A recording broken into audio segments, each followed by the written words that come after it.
Hello everyone, welcome to ClassFix Academy. ClassFix Academy ফালৰ পৰা সকলোকে স্বাগতম জনাইছো।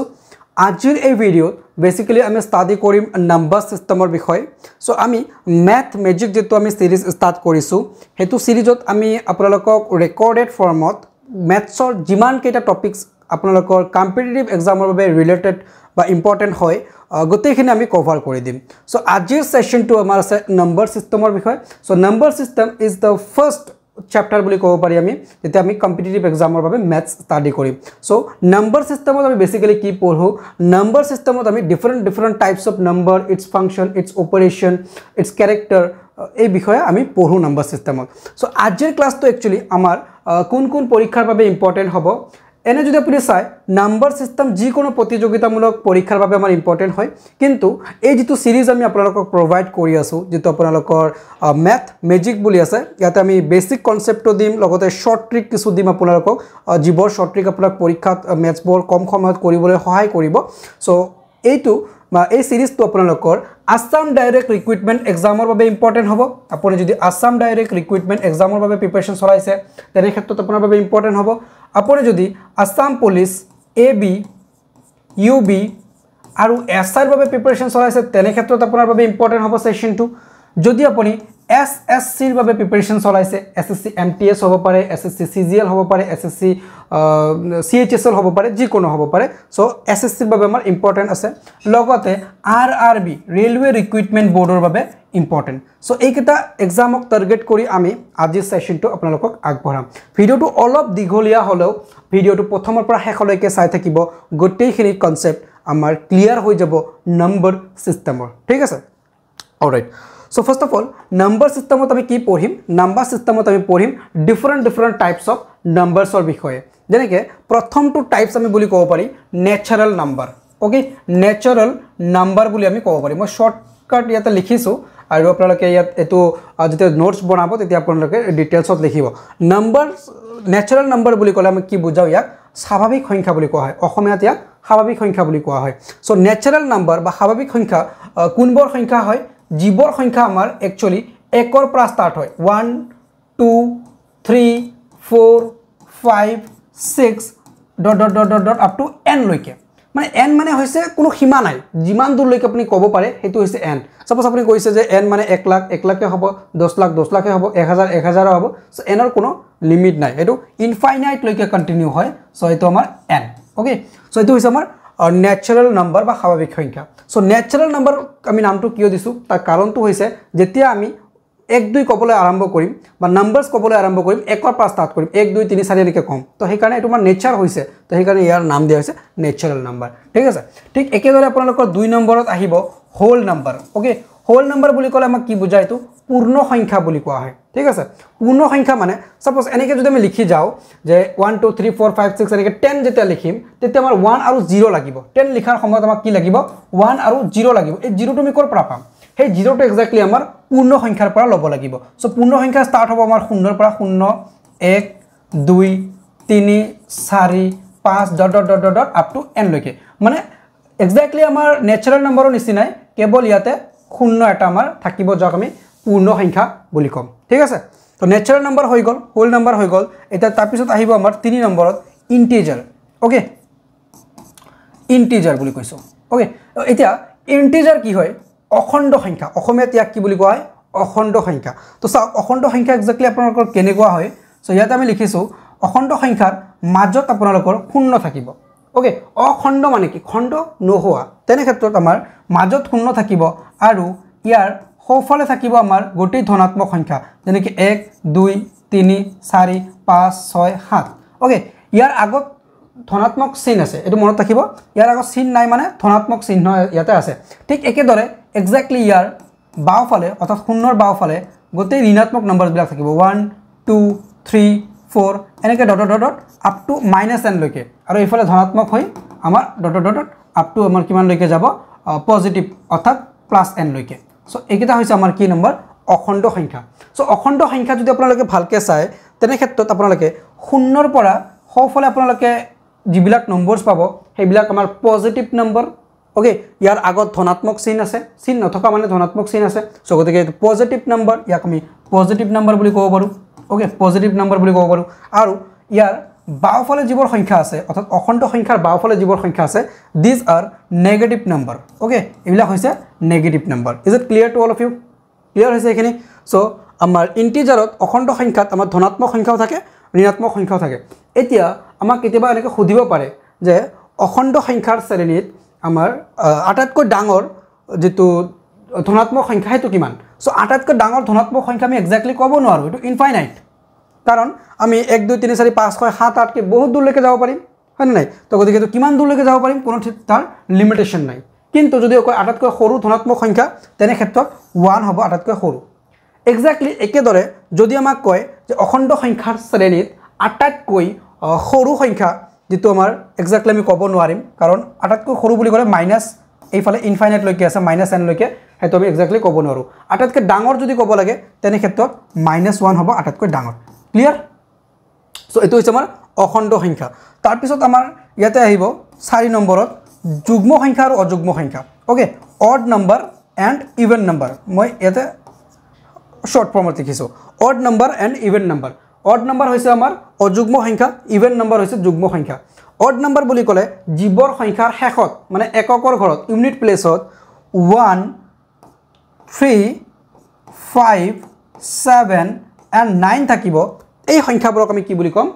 এই সংখ্যাবোৰক আমি অড নাম্বাৰ বুলি কম ইয়াৰ এক্স্যাক্টলি অপোজিট যদি কোনো সংখ্যাৰ শেষত 2 4 6 8 আৰু 0 থাকে তেনে ক্ষেত্ৰত আমি তাক কি বুলি কম তাক আমি ইভেন নাম্বাৰ বুলি কম এজ ফৰ এক্সাম্পল এটা দিছো তোমালোকক যে সাপোজ মই ইয়াতে লিখিছো 121 সো 121 এককৰ ঘৰত কিমান আছে 1 আছে সো এই তোমাৰ কি হ'ব অড নাম্বাৰ হ'ব অযুগ্ম সংখ্যা হ'ব ঠিক একেদৰে ইয়াতে যদি আমি সাপোজ এনেকে লিখিছো 154 সো 154 যেতিয়া লিখিছো এককৰ ঘৰত ইউনিট প্লেছত আমাৰ কিমান আছে 4 আছে সো এইটো আমাৰ কি হৈ যাব ইভেন নাম্বাৰ হ'ব অৰ্থাৎ যুগ্ম সংখ্যা হ'ব দিস ইজ ক্লিয়াৰ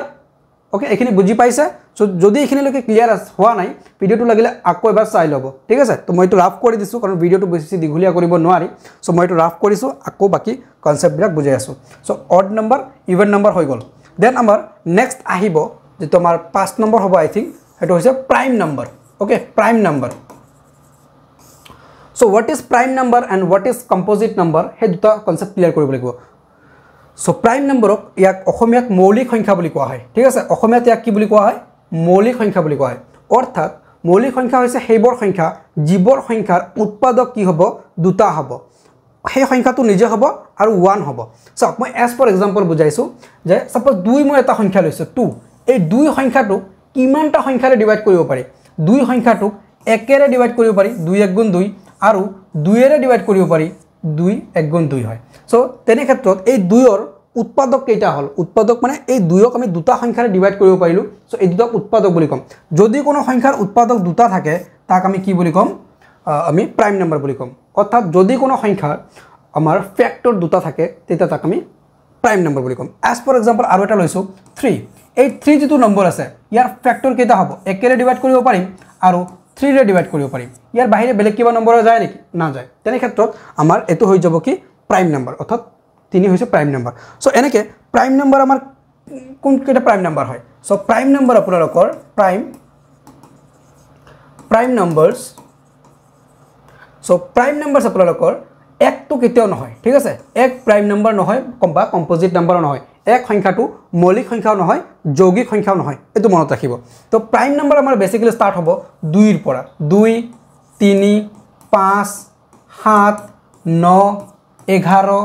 13 এনেকে এই সংখ্যাবিলাকক আমি কি বুলি কম প্ৰাইম নাম্বাৰ বুলি কম ঠিক আছে সো প্ৰাইম নাম্বাৰৰ ক্ষেত্ৰত অৰ্থাৎ মৌলিক সংখ্যাৰ ক্ষেত্ৰত ইয়াতে যদি আমি চাও যিমান কিটা মৌলিক সংখ্যা আছে তাৰে ভিতৰত কেৱল এটাহে যুগ্ম সংখ্যা আছে কেৱল আমাৰ এই যেটো 2 এই 2 সংখ্যা তোমাৰ যুগ্ম সংখ্যা আছে দ্যাট মিন্স 2 হৈছে আমাৰ only even প্ৰাইম নাম্বাৰ অৰ্থাৎ যিমান প্ৰাইম নাম্বাৰ আছে তাৰে ভিতৰত কেৱল 2 নম্বৰটোই আমাৰ ইভেন ঠিক আছে বাকি সব কিন্তু আমাৰ অড নাম্বাৰ অৰ্থাৎ অযুগ্ম সংখ্যা ঠিক আছে এটো মনত ৰাখিব আৰু ইয়াতে যদি আমি কওঁ তেনে ক্ষেত্ৰত যদি চাও তেনে ক্ষেত্ৰত আমাৰ ইয়াতে ক'ব লাগিব যে 3 যেটো নম্বৰ আছে 3 যেটো নম্বৰ আছে এই 3 নম্বৰটো কিন্তু আমাৰ মানে ফাৰ্স্ট হৈছে ইভেন সৰি first odd prime number okay so প্ৰথম অড প্ৰাইম নাম্বাৰ হৈছে 3 ওকে এটো ক্লিয়াৰ হৈ গল এতিয়া পৰীক্ষাত আমাৰ প্ৰাইম নম্বৰৰ পৰা কিছু কোৱেশ্চন খুদিব পাৰে যেনেকৈ কোৱেশ্চন কি সুধিব পাৰে যে 1 ৰ পৰা 50 লৈকে কিমানটা মৌলিক সংখ্যা আছে এটো প্ৰায় কম্পিটিটিভ এক্সামত সুধে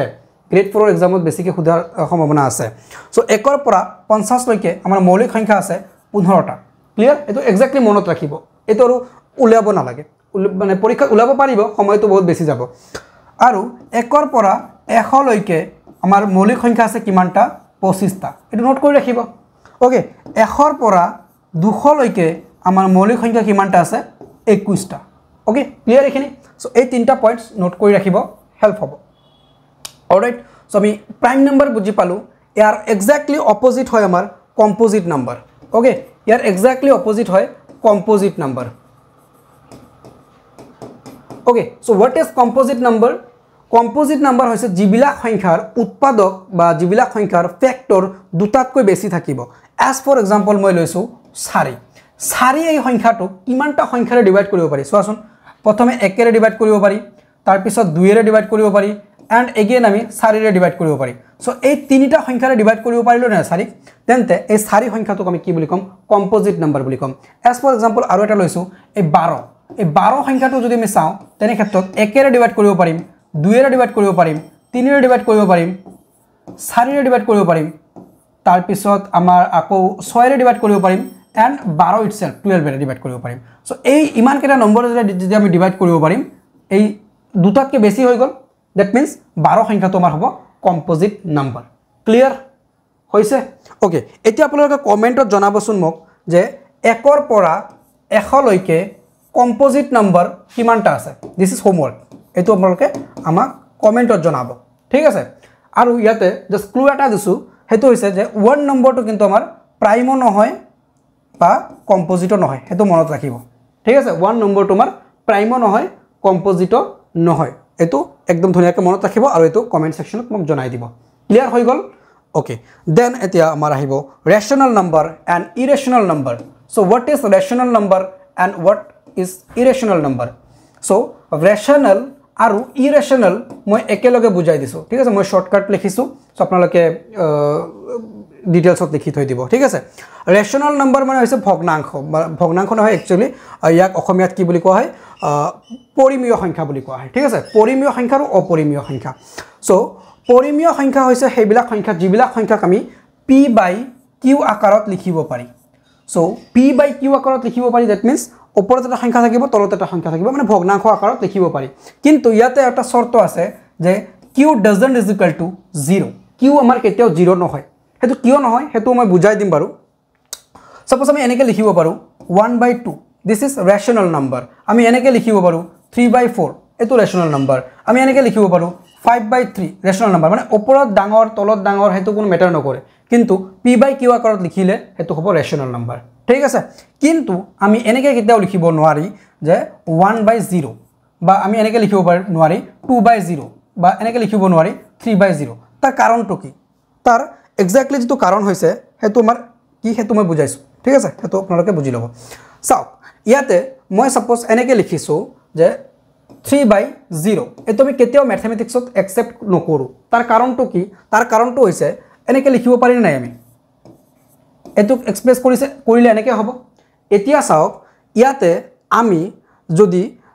কব যাও তেন্তে কিমানটা শূন্য বহালে আমি 3 পাম হেতু এক্স্যাক্টলি খুদিব লাগে বা হেতু আমাক বিচাৰিব লাগে ইয়াতে হেতু যদি বুজি অলপ অসুবিধা হৈছে এটো বুজি লব চাও এনেকৈ লিখিছো মই ইয়াতে 15 লিখিছো ইয়াতে 3 লিখিছো ওকে ইয়াতে আমি ভাগফলত কিমান লিখিব লাগিব আমি ভাগফলত লিখিব লাগিব 5 তেনে ক্ষেত্ৰত আমি ইয়াতে আমি 15 পাম আৰু এটো মিলি যাব দ্যাট মিন্স এনেকৈ ক'ব পাৰো না আমি যে 3 যদি আমি 5 বাৰ যোগ কৰি দিও সৰি এটো 3 হ'ব আৰু 3 এনেকৈ 3 যদি আমি 5 বাৰ লিখি দিও এটো আমি যোগ কৰিলে 15 পাম হয় নাই কিন্তু এই ক্ষেত্ৰত আপোনালোকৰ শূন্য কিমান বাৰ যোগ কৰিলে আমি 3 পাম কিবা সূত্ৰ আছে নেকি ইয়াতে নাই তেনেকৈ কোনো মানে লজিকে নাই যে শূন্য ইমান বাৰ যোগ কৰিলে 3 পাম সেই ক্ষেত্ৰত ম্যাথমেটিক্সত এটো একসেপ্ট কৰা নহয় সো ইয়াৰ পৰাও কেতিয়াবা কোৱেশ্চন সুধিব পাৰে আমাক যেটো নাম্বাৰ সিস্টেমৰ ৰিলেটেড হয় হেতু মই ক্লিয়াৰ কৰাই দিছো যেনেকৈ something x whatever যে কোনো value divided by 0 is equal to infinite মনত ৰাখিব এটো কি হয় ম্যাথমেটিক্সত একসেপ্ট কৰা নহয় ইয়াক ইনফাইনাইট বুলি কোৱা হয় আৰু যদি শূন্যক কিবা সংখ্যাৰে ডিভাইড কৰা হয় দেন আমি শূন্য পাওঁ ওকে সো ইয়াৰ পৰা দুটা ইম্পৰ্টেন্ট কোৱেশ্চন হয় আমাৰ যে যদি কোনো সংখ্যা শূন্যৰে ডিভাইড কৰা হয় তেতিয়া আমি অসীম পাম ইনফাইনাইট পাম আৰু যদি শূন্যক কোনো সংখ্যাৰে ডিভাইড কৰা হয় তেনে ক্ষেত্ৰত আমি কিমান পাম শূন্য পাম সো ইয়াৰ এই কনসেপ্টটো মনত ৰাখিব this is very very important so number সিস্টেমৰ ৰিলেটেড হয় ঠিক আছে এটো ক্লিয়াৰ হৈ গল ওকে এটা আমি প্ৰাইম নাম্বাৰ পঢ়িছিলো প্ৰাইম নাম্বাৰ হৈ গল কম্পোজিট নাম্বাৰ হৈ গল তাৰপিছত আমি ৰেশনাল নাম্বাৰ আৰু ইৰেশনাল নাম্বাৰ পঢ়ি আছিলো is it clear okay so আমি ৰেশনাল নাম্বাৰ আৰু ইৰেশনাল নাম্বাৰ পঢ়ি আছিলো সো ৰেশনাল খিনি আমাৰ হৈ গল যে তোমাৰ p বাই q আকাৰত থাকে দেন ইৰেশনাল কোনবিলাক নাম্বাৰ হয় সো ইৰেশনাল হয় যিবৰ সংখ্যাক আমি p বাই q আকাৰে এক্সপ্ৰেছ কৰিব নোৱাৰো সেই সংখ্যাবিলাকক আমি কি বুলি কম ইৰেশনাল নাম্বাৰ বুলি কম এজ ফৰ এক্সাম্পল সাপোজ আমি লিখিছো √3 ওকে √5 সো এই নাম্বাৰস বিলাকক আমি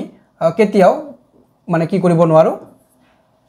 p বাই q আকাৰত লিখিব নোৱাৰো তেনে ক্ষেত্ৰত কি বুলি কম ইৰেশনাল বুলি কম এতিয়া মনত এনেকুৱা এটা প্ৰশ্ন আহে নেকি যে স্যাৰ ৰুটৰ ভিতৰত যিকোনো সংখ্যা থাকিলে আমাৰ হেতু ইৰেশনাল নাম্বাৰ হ'ব নেকি নহয় ৰুটৰ ভিতৰত যদি আমাৰ পূৰ্ণবৰ্গ সংখ্যা থাকে পূৰ্ণবৰ্গ সংখ্যা মানে এটা সংখ্যাৰ স্কয়াৰ তেনে ক্ষেত্ৰত ইয়াক ভাঙি দিলে আমি কিমান পাম ইয়াক ভাঙি দিলে আমি এনেকুৱা নাম্বাৰস বিলাক পাম না নাই সো 16 ভাঙিলে ৰুট ভাঙিলে আমি 4 পাম 25ক ভাঙিলে আমি সৰি ইয়াতে 5 পাম ওকে ইয়াতে 5 পাম আৰু 36ক ভাঙিলে আমি 6 পাম তেনে ক্ষেত্ৰত ইয়াৰ তলত আমি 1 কে লিখিব পাৰি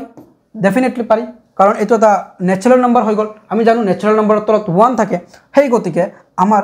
এটো কি হ'ব অৰ্থাৎ ৰুটৰ ভিতৰত যদি পূৰ্ণবৰ্গ সংখ্যা থাকে সেইবিলাকক আমি কি বুলি কম আলটিমেটলি এই নাম্বাৰস বিলাক হ'ব আমাৰ ৰেশনাল নাম্বাৰ ইজ ইট ক্লিয়াৰ